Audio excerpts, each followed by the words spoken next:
Você já sentiu isso? Madrugada, tudo em silêncio, mas na sua mente um caos.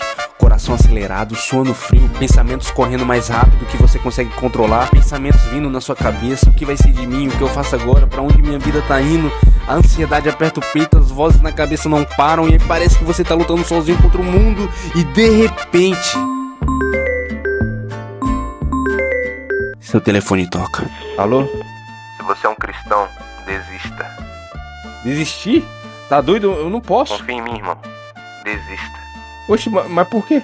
Eu vou te explicar um pouco. Não, pera aí. Mas quem é que tá falando? Tu quer que eu desista do quê? Desistir da fé? Da vida? Ou de Deus? Tu não é ateu não, né? Ou o diabo de forma simbólica por trás desse telefone aí, não? Mano, relaxa. Eu vou te explicar o porquê. Se você desistir, você vai ter paz.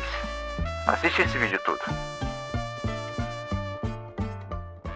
Mano, você já parou pra pensar que a ansiedade é algo que afeta literalmente até um cachorro, até um animal? Mas a ansiedade nunca surge do nada. Ela sempre surge de algo, ou de alguma coisa, ou problema. Por mais que esse problema, na maioria das vezes, só exista na nossa cabeça. Assim como o filósofo estoico Sêneca já disse. Sofremos mais em nossa imaginação do que na realidade. Mas de onde vem o motivo e o porquê da nossa preocupação? Vem do medo do imprevisível? Medo de terminar um relacionamento? Medo de ser demitido? Medo de morrer? Medo de dar errado? Medo do futuro? E se tivesse um botão pra desativar isso que a gente sente? Eu tenho absolutamente certeza que você apertaria. A ansiedade ela é como se fosse um rio. A água são preocupações, expectativas de pessoas em nós, pressão, pensamentos que não param. A água são seus problemas. E você tá lá no meio, tentando lutar contra a correnteza. Certa vez eu vi a história de um homem que ele escapou de um afogamento onde ele quase morreu por pouco. Ele me contou que no começo ele lutou com todas as forças. Ele batia os braços, tentava nadar, ele tentava sobreviver, ele buscava alcançar a margem, até que as forças acabaram. E naquele momento ele desistiu, porque ele ficou sem forças. Parou de lutar e se entregou à água. Perto da morte, ele lembrou da sua mãe, da infância, dos amigos do seu avô, dos parentes próximos.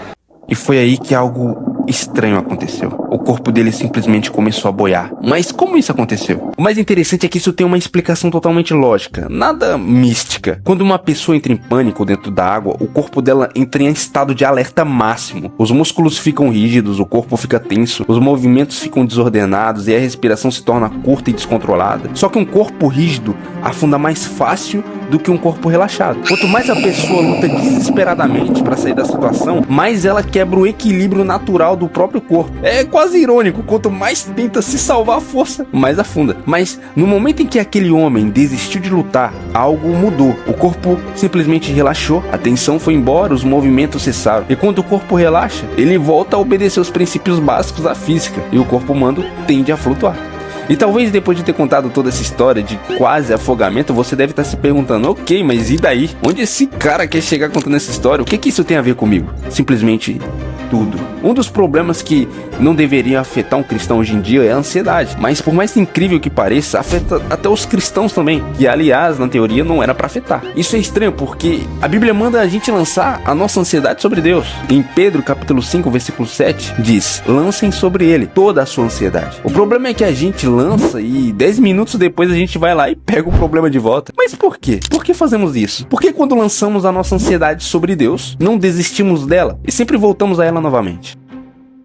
Será que é falta de fé? Na verdade não é falta de fé em Deus. Não se preocupa. Na verdade a ansiedade é uma falta de confiança em Deus. Porque pensa comigo, quando você entra num ônibus pra viajar, você dorme de boa. Você nem conhece o motorista. O cara pode estar sem dormir há 20 horas. Ele pode ser um barbeiro, mas você relaxa e apaga no banco. Você confia o seu destino a um desconhecido. Agora, por que quando Deus assume o volante da sua vida, você não dorme? E fica preocupado? Por que você fica tentando dar palpite no trajeto? A gente dorme do lado de estranhos no busão, mas não consegue descansar sabendo que Jesus está sentado na poltrona ao lado. Isso não faz sentido. Eu me lembro até hoje de uma pregação em uma célula que me tocou bastante e me deixou muito encabulado. O meu líder da minha igreja me contou que quando ele chegava em casa, cheio de preocupação, cheio de problemas, cheio de tribulação, ele corria pro seu quarto. Ele entrava dentro do quarto e fechava a porta. E depois de estar dentro dele, ele apagava as luzes, ligava o ar-condicionado, deitava na cama e se embrulhava no edredom e simplesmente dormia. E eu me perguntei, oxe, como é que esse bicho conseguia dormir no meio de uma tempestade de problemas na vida dele? E meu amigo que estava assistindo a pregação comigo me falou algo que até hoje nunca saiu da minha mente. Ué, Jesus dormiu no meio da tempestade? Essa paz é muito desejada por nós. Já parou pra pensar por que os cristãos antigos eram perseguidos, presos, martirizados e cantavam louvores na prisão com uma felicidade, com uma paz que a gente não sabe nem de onde vinha? Por quê? Porque eles tinham desistido. Paulo disse em Atos 20 que nem considerava a própria vida importante. Ele já tinha entregado tudo a Deus. Mas eu quero te fazer uma pergunta. Você quer ter paz de verdade? Então faça o que o mundo diz pra você nunca fazer. Desista do controle. Você sempre quer estar no controle. Você sempre quer que tudo saia do seu jeito, que tudo seja como você quer. Quer que o seu futuro haja conforme você planejou nas historinhas da sua mente. E quando você começou a olhar as circunstâncias ao seu redor e viu que não chega nem perto do primeiro capítulo que você criou na sua mente, o desespero começa a bater, o medo, a preocupação, a tristeza, e nada sai do jeito que você quer. Mas se a partir de agora você decidir desistir de estar no controle, entregá-lo na mão de quem viu o futuro e sabe o que é melhor pra você, você vai alcançar a verdadeira paz e a ansiedade vai perder 90% das suas forças. Eu sei que às vezes o mundo nos pede respostas, as pessoas nos pedem respostas, mas a verdade é que nós não temos resposta porque nós não sabemos como Deus vai fazer as coisas em nossas vidas. E tudo bem não ter resposta, tá tudo bem não saber de tudo. E talvez você se pergunte, mas como eu posso ter certeza que as coisas vão dar certo e que Deus vai me ajudar ou que Deus vai cuidar de mim?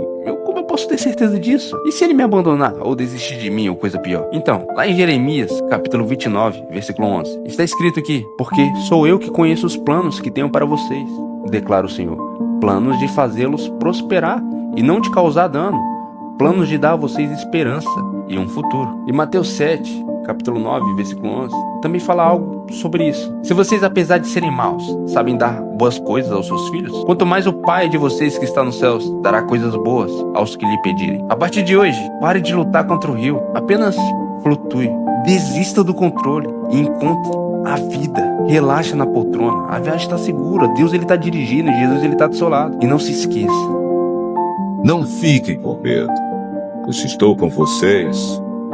Não se apavorem, pois eu sou o seu Deus. Eu lhes dou forças e os ajudo. Eu os protejo com a minha forte mão.